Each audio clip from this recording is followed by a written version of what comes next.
very much. Alors, bonjour tout le monde. Good afternoon to everyone. Je veux commencer par vous souhaiter une année 2022 en santé. Je pense que c'est notre priorité à tous, pour vous et les membres de votre famille, les personnes que vous aimez. So, a healthy New Year 2022 to everyone, to you and those you love, family, members, etc. Je veux encore une fois vous remercier pour le travail que vous faites quotidiennement auprès de nos patients, de leurs familles, auprès de vos collègues de travail. So, thank you once again for everything you're doing on a daily basis. I know it's very difficult, and if we take a look at the data, and Dr. Frenette will take us through this a bit later today, it's going to get worse before it gets better. So one more month of very difficult work. Ce matin, les données de l'INES, les prévisions en date du 3 janvier, les chiffres ne sont pas bons. On s'attend à une hausse des hospitalisations jusqu'à 3200 vers le 18 janvier. And it is also expected by INES that the number of cases in ICU will raise from the present value at 230 to 430, 430 patients in ICUs throughout Quebec on the 18th of January. Jusqu'à maintenant, on était capable au CUSM de garder un certain équilibre. We've been able to provide services and keep a certain balance in what we have decided to do. Ça a été un exercice d'équilibriste, par exemple. So we've been able to balance le délestage, le volontariat et le retour au travail au cas par cas des personnes exposées ou malades. And up to now, we've been able to avoid as much as we can l'arrêté 007, which is displacing people, assigning people to different roles, to different jobs without their agreement. 018, which brings automatically people back to work after exposition or the disease. We're doing it on a case-by-case basis with the help of our IPC people.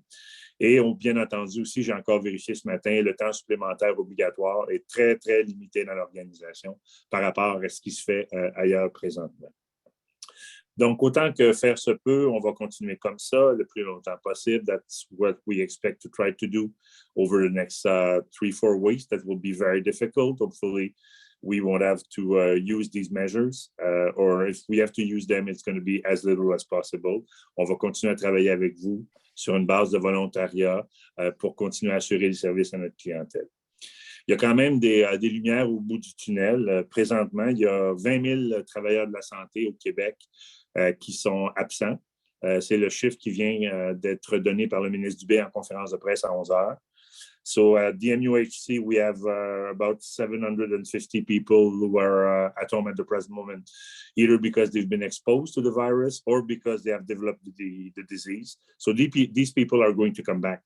They'll be here for the peak of the pandemic, most of them. Alors ça, c'est une des bonnes lumières. L'autre lumière à la sortie du tunnel, c'est à l'heure actuelle, avec le nombre de cas qu'il y a quotidiennement, Dr. Frenette va vous parler de ça, on est en train de rapidement développer une immunité collective. Donc, ça va peut-être nous permettre finalement de sortir de la pandémie. Alors aujourd'hui, c'est le Dr. Frenette qui va être en vedette comme d'habitude, un peu plus que d'habitude, je dirais. So first of all, he's going to give us an update on the COVID-19 pandemic. He's going to tell us about the latest directive concerning return to work of exposed or infected healthcare workers, and also the singular approach that has been chosen by the MUHC in doing so.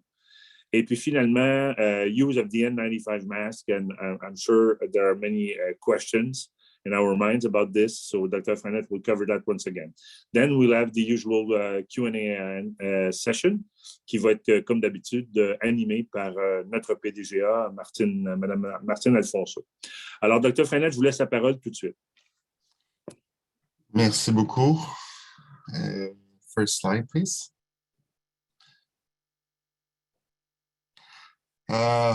Listen, I've entitled this as We Peaked. And really, this picture is really symbolic of what every single person in this institution is doing. Not only are you doing acrobatic work, but I think it's becoming artwork. Our infrastructure is challenged to the most severe point that it's ever been challenged, but I can tell you it's holding on, and holding on strong, I feel, because we have a very strong foundation. And I really feel that cette fondation-là, c'est vous qui l'a faite. Next slide. But not only are you acrobats and artists, I had the recent unfortunate event that I'm now on the other side of the barrier for familial reason. And just to see one of you with a smile, not on your face, but in your eye, is so reassuring.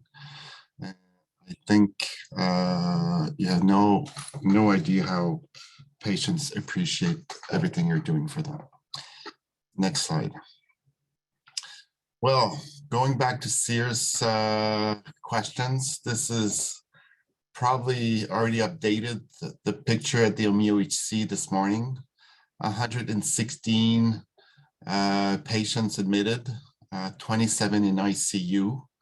The news story is the fact that this time around the children is involved, and even the children in ICU.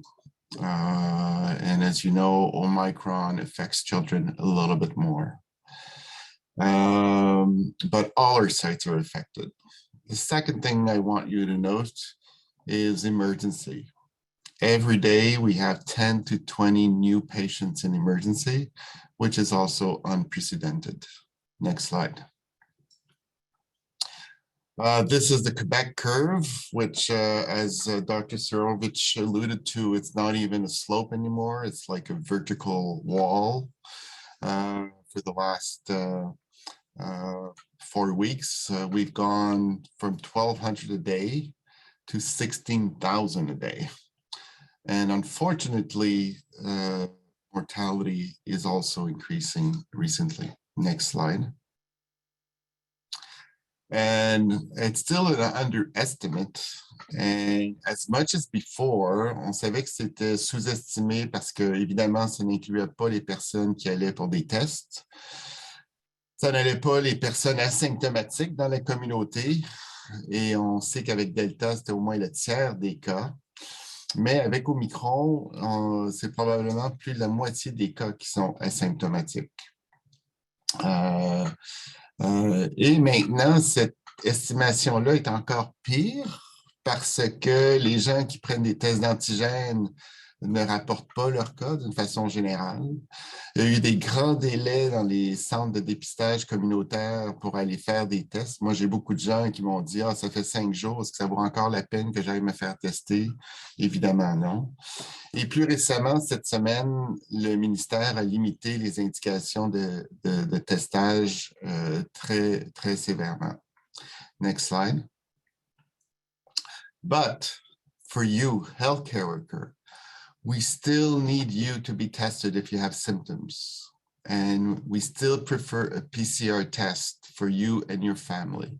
And our CDD is open for you and your family and our patients. Please make usage of it.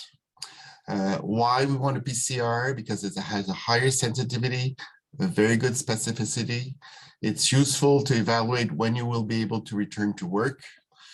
And as I say, our CDD is limited. We even now have a rapid PCR test in our CDD. It's functional at the general, where we can get same-day results. Not even same day, we can get results in 15 minutes for our healthcare workers. And our main indication for these is for healthcare worker, we want to bring back prior to the 10-day quarantine.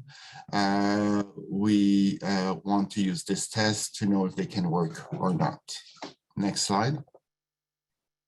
So what's very different from Omicron?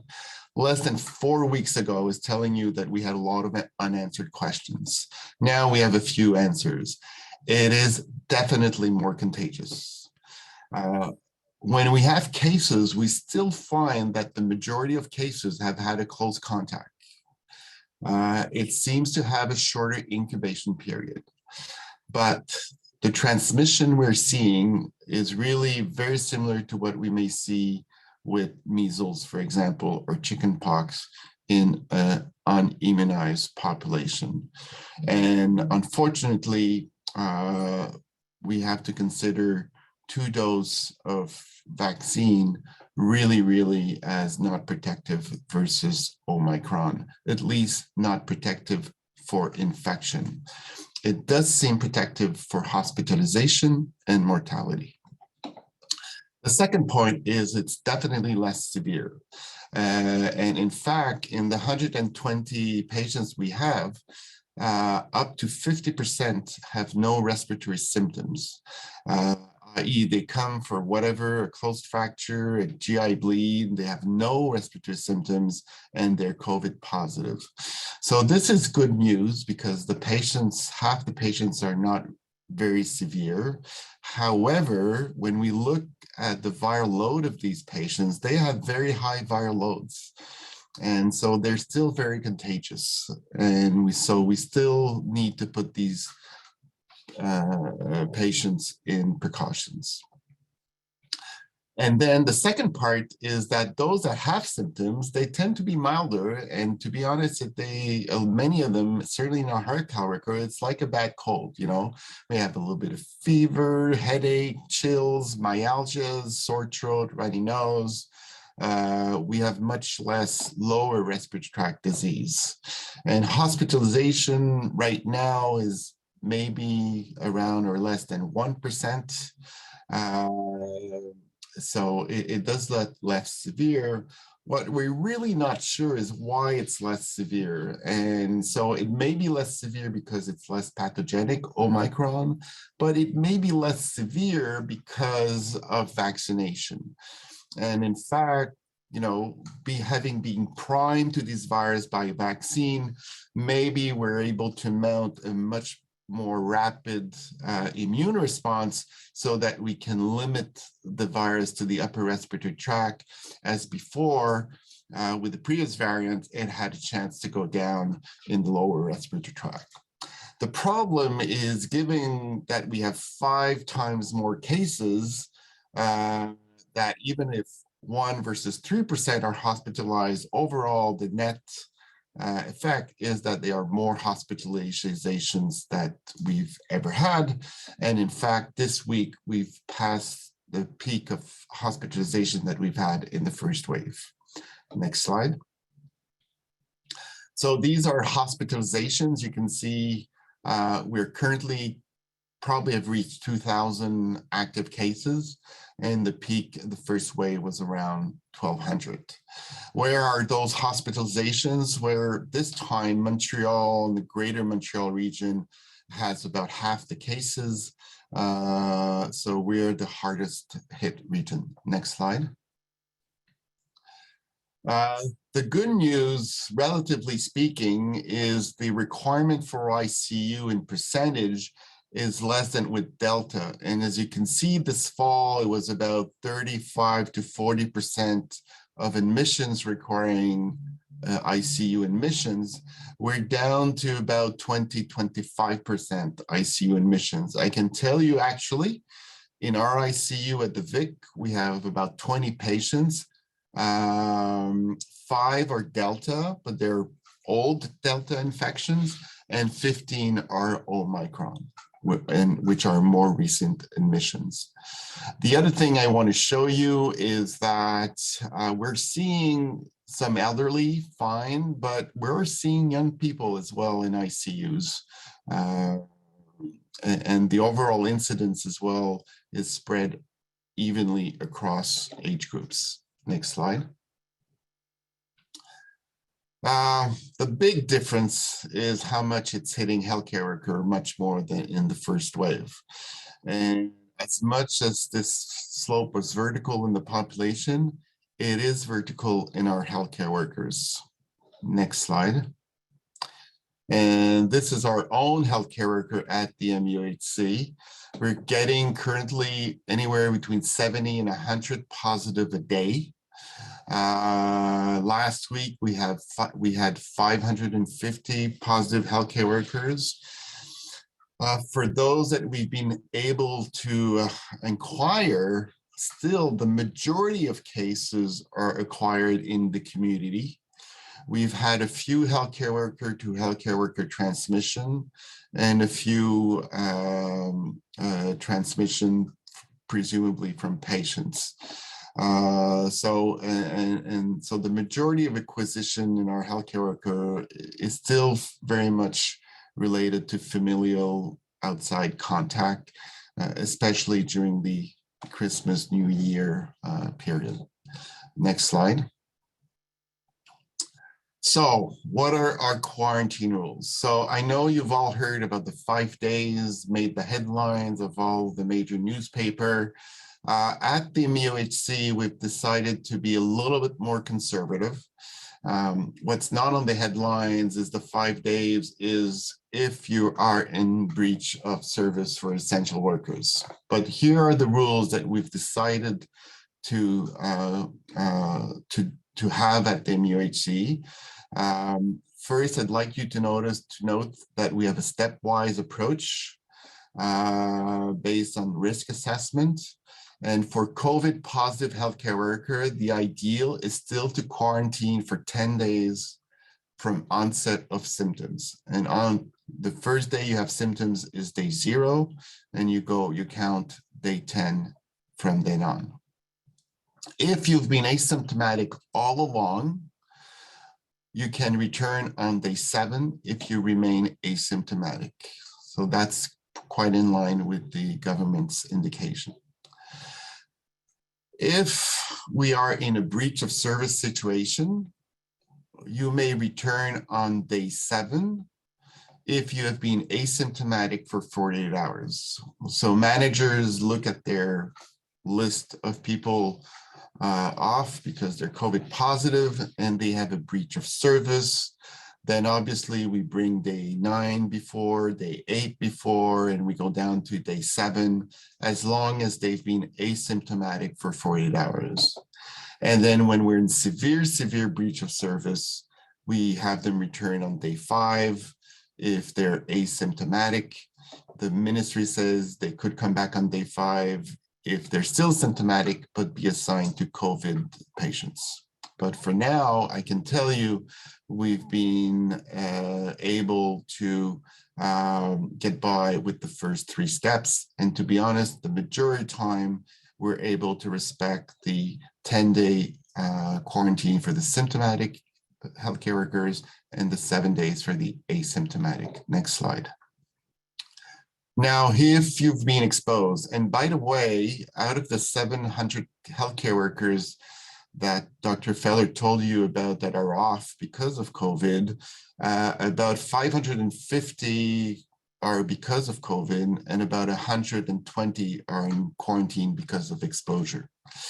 So if you've been exposed, the ideal is still to respect a 10-day quarantine from the last contact. And you could come back to work with the negative test at day 9 or 10. If there's a breach of service in your service that you're working, we will allow return on day 7 post last contact, but this time with negative tests on day 7 and daily tests day 8, 9, and 10. As long as they're negative, you can continue working.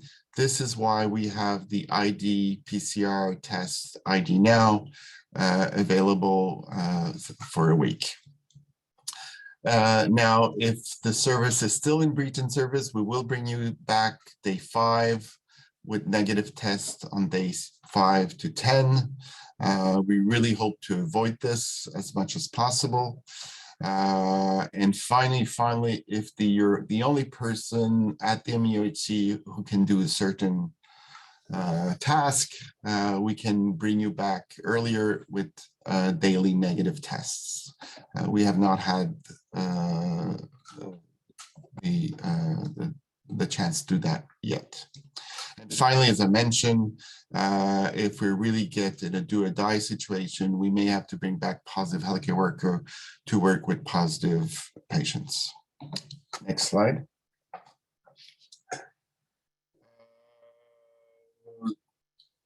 Okay, and what is, sorry, this is the same thing. What is the process we have? The manager is the one responsible to call, to look at his list. He consults with the director, the ADON, or director, manager of the unit and infection control. And we sort of make a risk assessments for each of possible healthcare workers. Next slide. Okay, let's go into infection control measures. One thing I want to reinforce is how much wearing the procedure mask for patients is important when you get close to them. All admissions are still tested on day 0 and day 5. And if they come from, if they've been exposed, we are in an outbreak institution, we test them on day 10. And again, we test all pre-op patients, all pre-invasive procedures, invasive cardiology, endoscopy, TEE, function tests, exercise tests. So, you know, the chances are that, except for very certain specific areas, if you're going to see a patient, the chances are that he's had a test in the very recent past and that he's been negative, or you would know about it. So this is the first sort of protective measures. Next slide. N95. So some of you may have noticed all our indications for N95. They were upgraded already like 3 weeks ago. I will reiterate them. So we definitely recommend N95 for all COVID and rule out COVID patients, including exposed patients. And right now in the emergency room, I think we can consider all our patients as rule out COVIDs. And we've advised to use N95s for all patient contacts in the emergency room, certainly at the MGH, at the Children, and now at Lachine, as well as at the Glen now. This is not new. N95 for all aerosol generating procedure, independent of whether the patient is COVID negative or positive. And we've expanded these procedures, as I mentioned just recently, to be really broad. We also have recommended N95 for units on outbreaks, and in particular, if we have transmission from healthcare worker to healthcare worker on a unit, we recommend continuous use of N95 on these units, like we had, for example, at the MGH emergency room, but we now have at Lachine. We had on MGH 14. On many of these areas, there are many more healthcare workers infected than patients. And so we advise that when you're in open space, nursing station, conference rooms, you wear your N95. And finally, but not least, if you're in a situation where you assess that you have a high-risk situation, don't hesitate, wear your N95. An obvious situation is a cardiac arrest. You know, a cardiac arrest is a rule-out COVID situation. Even the patient is not on precaution, wear your N95. And again, I will reiterate, N95 unfitted is much better than a procedure mask in these situations. Other areas where you should have a risk assessments, if you're in very poorly ventilated areas and you're in crowded areas with many healthcare workers, or in areas where you have many COVID patients, don't hesitate to use N95 in these circumstances. Next slide. But N95 may get contaminated. So change if wet, soiled, or damaged. If you use them continuously, please change them every 2 hours, 2 to 3 hours at the most. And those masks are not comfortable. We tend to touch them quite a bit. Please, please, please do not forget to wash your hand every time you touch your mask. There is no indication for double masking. In fact, quite a bit of evidence that you can self-contaminate by touching one mask that contaminated and over the other one. I know physicians have been reported to wear procedure mask over N95. I'd rather you change your N95 more frequently than use a half-hanging procedure mask. Ocular protection is still indicated for symptomatic patients in precautions, i.e. patients that are coughing, have runny nose. For areas where mask on patients is not feasible, i.e. for example, the children, ocular protection should be worn for, again, all symptomatic young children. Now, you know, as I showed you before, you know, we still have 80% of cases of healthcare workers that are required with familial contacts, and N95 will not prevent any of them, nor will it prevent if you're carpooling with, you know, with procedure masks or eating together, etc. Next slide. Unfortunately, this is the number of nosocomial cases we have had in the last few weeks. It's a slide that had not been showing to you, mais vous pouvez voir 33 cas la semaine dernière et on est déjà rendu à 17 cas cette semaine. Donc, plus de 50 cas nosocomiaux. Et parmi ces 50 cas, on a eu 4 décès à date. Next slide. This is the list of current outbreaks, and you can see that pretty much all of Lachine is currently in outbreaks, and unfortunately, including Camille Lefebvre. But you can see that we have a lot more healthcare workers at Camille Lefebvre.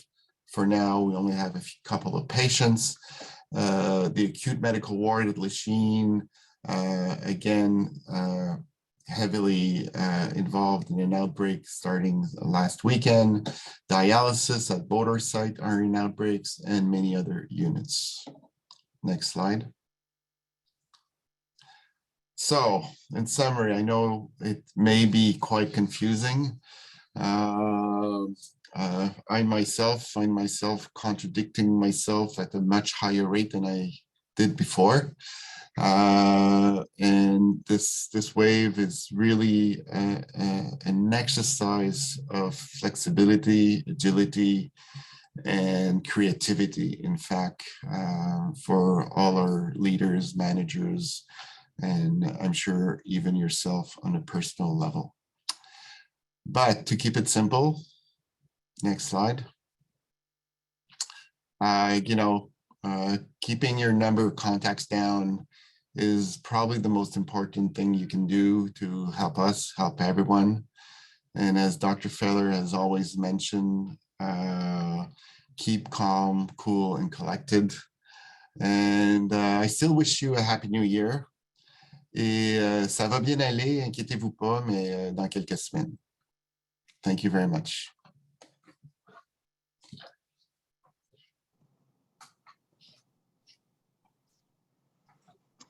Merci beaucoup, Dr. Frenette. Bonjour à tous. Merci d'avoir accepté l'invitation de Dr. Feller. Vous êtes nombreux aujourd'hui. Plus de 1100 personnes sont branchées au webinaire. J'invite les panélistes à ouvrir leur caméra et on va commencer la période de questions. Je rappelle aux participants que vous pouvez soumettre vos questions dans le Q&A. So you can submit your questions in the Q&A, and we'll try to go through as many questions as possible in the remaining time of the webinar. Rachel. Yes. Where are we? I thought we would start with a wonderful comment that we got to start the year. Je n'ai pas de questions, mais un témoignage de gratitude immense envers le personnel soignant de toutes sortes. Alors que j'ai dû me rendre à l'urgence le 26 décembre et être hospitalisée pour 4 jours au RVH. Je n'ai vu que dévouement, compétence et empressement. Un grand merci. Donc, I thought we could start the year off with a nice message. Merci, Rachel. On reconnaît bien notre CUSM. Thank you. Et Et on a une question que je peux répondre immédiatement. Sommes-nous en mesure de savoir comment nous pouvons nous inscrire pour aller faire notre troisième vaccin? Je ne sais pas où trouver les détails. Donc, j'ai pris ce message et j'ai demandé à mon équipe de mettre le message pour la vaccination en plein milieu page d'accueil pour l'intranet. So, the vaccination message is the first message on the carousel on the intranet right now. You can go and book your third dose immediately with using that message. Donc, on a beaucoup de questions. We have lots of questions. When you're referring to the CDT, I don't think people understand exactly what that means. So it's the Centre de Dépistage. It's the clinic, testing clinic that we have. And there's some confusion because some family members are not being tested and some are. So could we explain the rules around whether family members can get tested for COVID at our staff testing clinics? Absolutely. And it's important to understand that, you know, we kept our CDD open specifically for healthcare workers, their family, and our patients. And it's one of our strengths. And I strongly encourage you to test your family members that are symptomatic, obviously. Merci, Dr. Frenette. Peut-être que Patricia aimerait ajouter quelques informations à ce sujet-là. Oui, donc la procédure n'a pas changé, donc c'est disponible pour les membres, tous les contacts domiciliaires. J'ai également vu la question pour les membres de l'Institut de recherche. Tout le monde qui se présente avec sa carte d'identité de l'Institut de recherche peut avoir également accès au dépistage. Et d'après les commentaires, je vois qu'il y a peut-être eu des exceptions. Nous ferons un rappel, mais la politique n'a pas changé. Merci, Patricia. Il y a aussi une remarque sur la Chine qui aurait des difficultés particulières. Fait qu'on va faire un rappel à tous nos centres de dépistage, tous les lieux où on fait du dépistage. Merci, Dr. Feller. Rachel? So do I need to get a third dose if I got COVID after my second dose? If so, how long should I wait? I know that we talked about this, but I think people are very confused about this. Not before 3 months after your COVID episode. Dr. Frenette, pourriez-vous le redire en français parce qu'il y avait quelques commentaires on a beaucoup parlé l'anglais. Il n'est pas nécessaire d'avoir votre troisième dose si vous avez fait la COVID après 2 doses. Pour l'instant, la recommandation du Comité d'immunisation du Québec est d'attendre 3 mois après votre épisode de COVID. Merci, Dr. Frenette. Rachel? Quand dois-je appeler 4-4 Flu? Bonne question. Caroline? Oui, alors, vous devez appeler 4-4 Flu seulement si vous avez un contact domiciliaire à la maison qui est positif et que vous avez passé un test à la maison qui est positif, là, vous nous appelez. Si vous avez passé un test dans nos CDD, qu'on vient d'expliquer, vous n'avez pas à nous appeler, c'est nous qui allons vous appeler. Alors, c'est vraiment seulement lorsque vous êtes positif ou en contact positif et qu'on ne le sait pas parce que vous n'avez pas passé de test au CDD. On a repris notre retard là, au niveau de notre 4-4 Flu, mais il faut continuer à fonctionner de cette façon pour ne pas reprendre du retard. Merci. Merci, Caroline. Je pense qu'on avait pris l'habitude d'appeler 4-4 Flu quand on avait une question pour laquelle on avait besoin d'une information. On a un peu réorienté le mandat du 4-4 Flu à ce stade-ci, n'est-ce pas?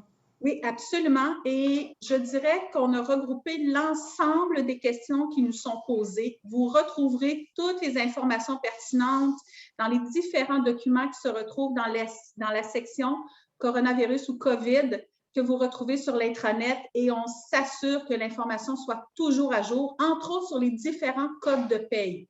On reçoit beaucoup de questions sur les codes de paye. On vous invite à aller voir la documentation. Nous ne rappellerons pas pour répondre à ce type de questions. Il faut comprendre que 4-4 Flu est très occupé étant donné le grand volume d'employés qui sont touchés en ce moment, comme l'expliquait Dr. Frenette. Merci, Caroline. Rachel? Je peux ajouter aussi qu'aujourd'hui, on a aussi mis le guide quarantaine dépistage en évidence sur la page coronavirus parce que c'est beaucoup sollicité ces jours-ci. Donc, c'est vraiment, si tu vas sur la page coronavirus, à droite en haut, il y a le guide pour votre référence vite sur ce sujet important maintenant. How many patients, absolute number and percent of COVID patients are admitted because of COVID and are considered fully vaccinated? I guess everybody's curious about that. Je ne sais pas si quelqu'un a cette réponse. You want to know provincially or for the MUHC? The MUHC. Hard, I guess.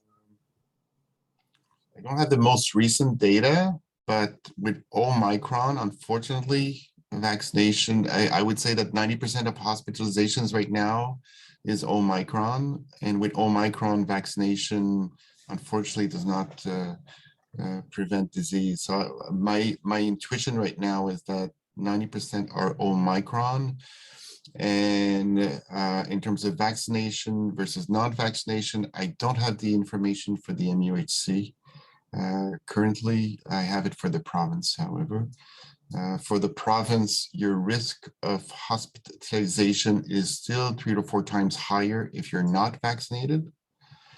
And the risk of ICU is still 6-7 times higher if you're not vaccinated. Je pense que c'est en ce moment 50-50 au Québec, en tout cas. Hein. N'est-ce pas, Dr. Frenette? 50% des patients hospitalisés sont vaccinés et 50 ne le sont pas. Oui, il y a une proportion. Je regarde juste la proportion actuellement. Oui, vous avez raison, c'est à peu près 50-50. Merci, Dr. Frenette. Rachel? Can Dr. Frenette define expose when we are wearing procedure masks? Okay, that's a good question. We tend to forget how we define exposure. So there's different risk of exposures. We have low risk and high risk. High risk exposures is an exposure within 2 meters of a case without wearing a procedure mask. Sorry, a high risk is without mask. So like a child at home. A low risk exposure is if you've worn your mask and your personal protective equipment all the time. Merci, Dr. Frenette. Rachel? If a patient on a COVID floor is coughing, should they wear N95 while they are receiving care, personnel in room? So another very good question. So N95 masks have really only been validated to prevent virus or any infectious or gas particle to come in the mask. They have not been validated at all to prevent outflow. So even pre-COVID, we never really used to give N95 to patients with tuberculosis or to patients with chickenpox, for example, because they're really made to prevent inflow, not outflow. So no, we should not be giving N95 to patients. Thank you, Dr. Frenette. Dr. Rubin, is there something you'd like to add how things apply to the children's? No, it's the same concepts apply. I think the only thing different for the children's is that a high percentage of our patients do not wear masks themselves. And there is that additional benefit when both parties are wearing a mask. So that's the only nuance for the children's that may be different. Thank you, Dr. Rubin. Rachel? Please comment on the use of face shields in the clinic when examining an asymptomatic patient, not suspected, not rule out COVID. We do not advise routine use of face shield unless you have coughing patients, vomiting patients. So this is like routine practice, what we used to do before COVID. Yes, so ocular protection kept for symptomatic care, at least for adults. Now for children, it may be another situation.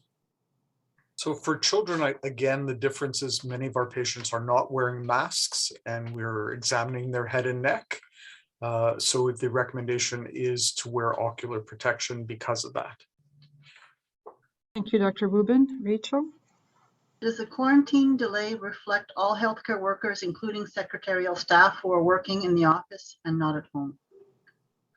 Yeah, it's another good question. At the MUHC, we've decided to consider healthcare workers who have contact with those who don't have contact on an equal footing in terms of measures, just because admin staff have a lot of contact with healthcare workers. This being said, when we do a risk assessment and return to work, we definitely might have someone come back to work earlier in a non-clinical setting than in a clinical setting. Just yesterday, we brought back someone at day 7. He was supposed to be on patient assignment. I say, is there any way you can put him on non-patient assignment? And the manager did that, which was, minimizing the risk. Thank you, Dr. Frenette. Maybe to reassure our participants, infection control and prevention, the clinical managers and occupation health and safety are involved in those decisions, and it's a collective decision for each of the units. So it's a very robust process to decide who comes back and when. Thank you. And I have to comment on this because you have no idea the chance we have to have a team working together with OH, IPC, and the managers. I can see elsewhere that they don't have that synergy, and they have so many centers, so many sites. They don't talk to each other as well, and we can really do fine tuning and I think come up every day with the best decision we need to take. Absolument, Dr. Frenette, vous avez raison. On a beaucoup de chance. Et les équipes travaillent fort, ça c'est certain. Rachel, prochaine question, s'il vous plaît. If we are in continuous contact with a case, our child or children, how long is the quarantine period? 20 days, 14 days? So, Okay, go ahead, Earl. Go. So if you have a child who is positive and infected, they are potentially infectious to you for 10 days. So if you cannot separate if your child is a dependent child and you're looking after them constantly, the last day of contact with your child where they're infectious is on day 10 of their symptoms. And then your 10 days of quarantine starts. If you have an adolescent child who you can barricade in the basement, and you don't see them, then your 10 days, and they may want to do that on themselves, but then your 10 days start after your last contact. Merci, Dr. Rubin. Rachel? Is there a possibility to bring in some other options of N95 masks that may be more tolerable? I have heard V-Flex is more comfortable, Medicom too. Patricia, est-ce que tu veux commenter au sujet du travail qui est fait pour suivre l'inventaire et regarder les possibilités? So we have a view on all our inventory and we order masks on a daily basis. As far as different models, we have all the models that are available, and we do have Medicom on site.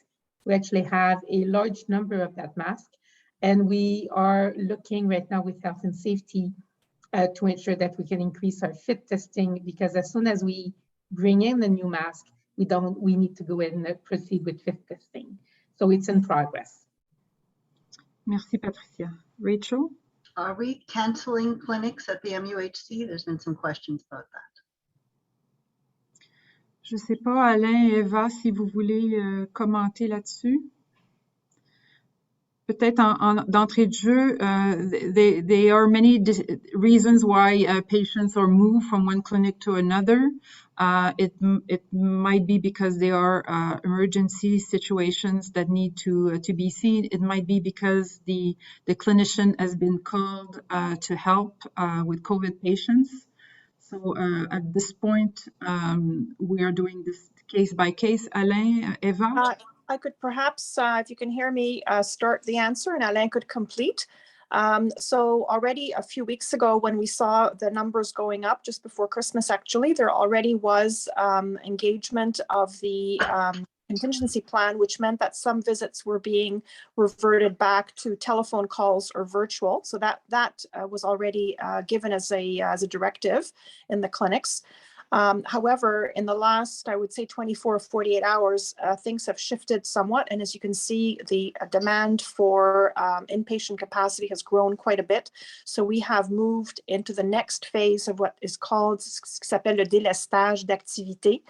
And therefore the ambulatory areas and others in the hospital, this is where Alain can complete my answer, are being ramped down in a more significant way. So it is possible that some appointments have been canceled. They may have been turned into, as I say, telephone or virtual encounters, but some appointments may have been canceled and moved into the hopefully near future. So if that patient, or if that, if there's a concern, I think, perhaps trying to reach the clinic or the physician would be the way to go. But yes, there is definitely an active ramp down happening right now. And maybe Alain can complete. Yeah. So the other sectors, like every other waves that we had, is all the peri-operative sector, that surgical activities will be diminishing as we go to be able to staff the COVID units and other sectors that we need staff. Merci Alain, merci Eva. Rachel, prochaine question. Est-ce que la troisième dose du vaccin est accessible ou va être accessible aux membres immédiats de la famille des travailleurs de la santé, même s'ils ne font pas partie des catégories identifiées? Patricia? Bon, alors, les cliniques de vaccination du CUSM rouvrent à la population à partir du 10 janvier, donc le site du Général et le GLED. Si vous allez sur Clic Santé en ce moment, vous avez là, les clientèles que l'on vaccine et ils doivent faire partie des clientèles qui sont annoncées par le ministère. Donc, on suit les annonces. On vient d'apprendre qu'ils vont accélérer, vous savez qu'on allait par tranche d'âge, alors ils vont accélérer les tranches d'âge considérablement. Donc, toujours aller voir sur Clic Santé sur une base régulière, mais ils augmentent l'âge à partir d'aujourd'hui, ce sera disponible. D'autres catégories d'âge vont pouvoir s'associer. Merci, Patricia. Rachel? There are rumors about canceling vacation time. Is this true?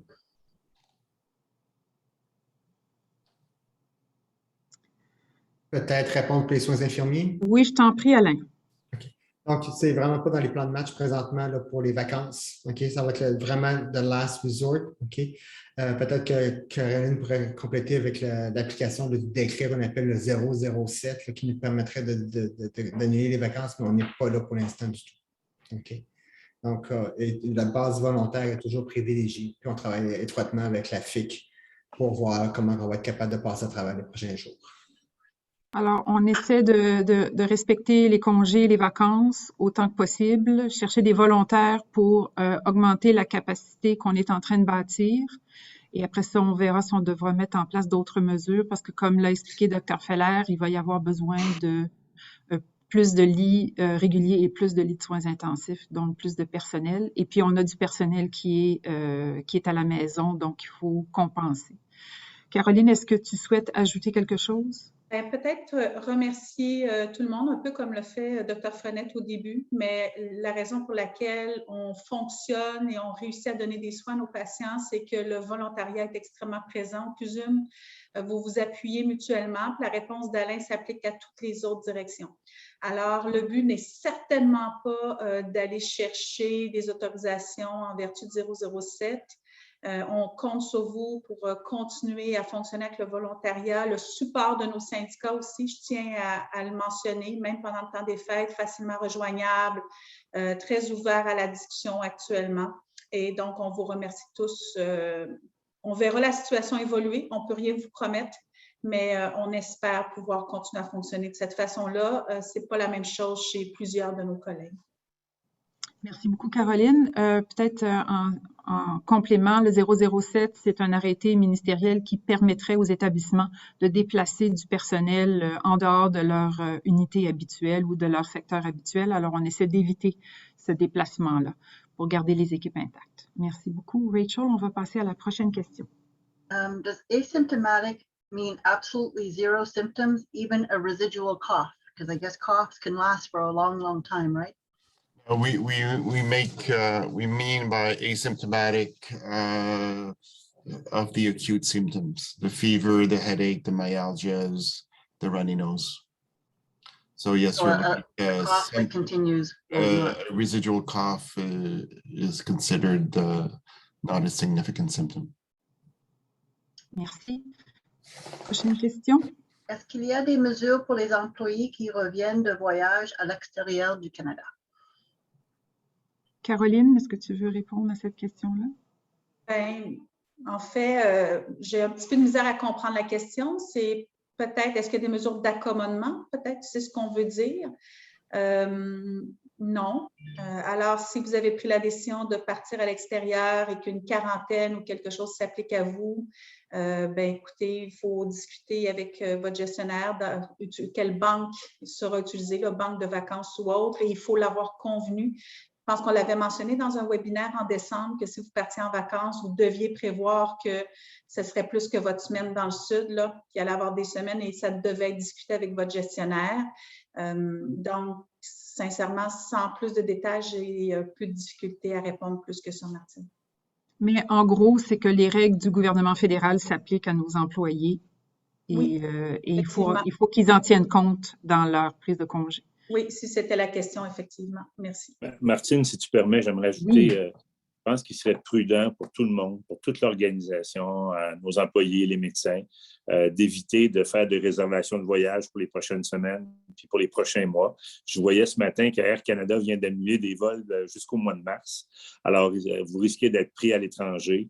Et ça peut être difficile. Donc, je vous rappelle aussi que l'Organisation mondiale de la santé nous a déjà demandé, il y a 1 mois et quelques semaines, d'éviter tous les voyages non essentiels. Puis comme personnel de santé, ça nous touche particulièrement comme recommandation. Voilà. Merci, Dr. Feller. Rachel? There's mention of a new variant. Is there a new variant? Do we have any information about the IHU variant in France? So, Dr. Frenette? There are always new variants. I've read the news as you have. There's also a Californian at one point that seemed to have vanished. So, we'll have to follow the situation. Maybe one really, really good news, an article that just came out yesterday. It really looks like Omicron infection leads to protection for other, like to Delta and the other variants we've had before. So, the virus seems to have evolved to its fittest capacity, which is, it's highly transmissible. It's not too virulent. So that's probably for him the best way to survive. And at the same time, at the rate we're going, we're going to get to collective immunity relatively fast. South Africa, who was the first one to start, is on the downside. So as I said, I think it's going to get better in 3 to 4 weeks, and hopefully we'll be out of it by the end of February. Thank you, Dr. Frenette. It's great to hear that you see a silver lining in there. Thank you. Thank you. Rachel? Many COVID positive patients are in the waiting room in the ER alongside vulnerable patients. Should we provide N95 masks to patients in the waiting room to prevent contamination within the waiting room? So again, normally if they're symptomatic, they're supposed to be in a separate area of the waiting room. We have a nice bubble here at the Glen, even at the MGH. We just have to make sure that it's well applied. As far as we know, I can tell you that I don't think we've had lots of evidence of transmission within patient in the emergency room as of yet. And clearly, we had a lot of transmissions from healthcare worker to healthcare worker in emergency rooms. But not so much, and as mentioned earlier, for patients, to prevent them from contaminating others, it's still a procedure masks. And I think we should just be better at making sure those procedure masks are well worn by the patients in the waiting room. Merci, Dr. Frenette. Dr. Rubin, is there something you'd like to mention? Because the children's dynamic is a bit different as they are now wearing masks, all of them. Yeah, so again, the setup of the waiting room in the emergency room is segregated in those patients that are quote unquote green versus those that are symptomatic. And we also have a process where parents are presenting and saying a rapid test is positive or it's a proven known positive. If we have the capacity, we put those kids directly into a room. And if we don't have that capacity, there is a separate section of the waiting room that's been set for those who are positive. So we're trying to decrease the transmission, and we need to strongly encourage mask wearing of the parents, because if the child is infected, chances are the parents are as well. And if the child can tolerate wearing a mask, they should be as well. Thank you, Dr. Rubin. We've been more worried about staff having lunch together than transmission in the emergency departments, right? Rachel. If double vaccinated adults are not protected from Omicron, are children who are getting their second dose protected from Omicron? So unfortunately, the vaccination does not protect against infection. Where it really does protect is against severe illness. Thankfully, children do not get severe illness, although it is possible. So the same concept applies, that if the children are vaccinated, that very small percentage that do get sick will hopefully be protected with their vaccine, but won't be protected against infection per se. Thank you, Dr. Rubin. Rachel? 4 Flou m'a dit aujourd'hui que je pourrais retourner au travail 10 jours après mon test positif si asymptomatique. Votre présentation a dit que je peux retourner au jour 7 si asymptomatique. Pourquoi les directives sont-ils différentes? Dans une situation de bris de service. OK. Je peux peut-être ajouter, 4 Flou donne une quarantaine automatique. Si la quarantaine est différente, c'est géré au niveau vraiment d'un suivi très étroit avec les PCI. Alors, c'est important de continuer à monitorer et vous risquez d'être en contact avec votre gestionnaire dans cette période. Merci, Caroline. Une nuance importante. Rachel. Est-ce qu'il est possible que nos employés soient demandés d'aller aider dans d'autres institutions? D'autres rumeurs, je pense. Dr. Feller, est-ce que vous voulez commenter? Écoutez, c'est toujours possible. On ne sait pas ce qui peut arriver. Pour l'instant, on est par contre très, très actif dans la lutte contre la pandémie, hein, avec nos unités de soins intensifs, l'hospitalisation. Il y a aussi notre mission tertiaire et quaternaire toujours à protéger. Il y a des choses au Québec qui sont urgentes et on est les seuls qu'on peut les faire avec un petit nombre d'institutions. Finalement, je vous dirais que c'est aussi une des raisons pour lesquelles on a gardé ouvert un centre de vaccination et des centres de dépistage. C'est pour être totalement autonome. En même temps, ça consomme des ressources. Et comme on va ouvrir notre centre de vaccination populationnelle à partir de lundi prochain, c'est une grande contribution là, à l'approche populationnelle des CIUS. Donc, l'objectif est toujours le même depuis le début de la pandémie, c'est de garder tous nos gens près de nous le plus possible, où on contrôle les conditions de prévention, de contrôle des infections, où on s'assure qu'ils portent les bons EPI et qu'on a les bons processus pour garantir leur sécurité, puis aussi notre offre de service. Donc, on va tout faire pour que la plupart tous nos employés, nos médecins, demeurent au service de la clientèle du CUSM, mais on ne connaît pas l'avenir. Merci, Dr. Feller. Rachel?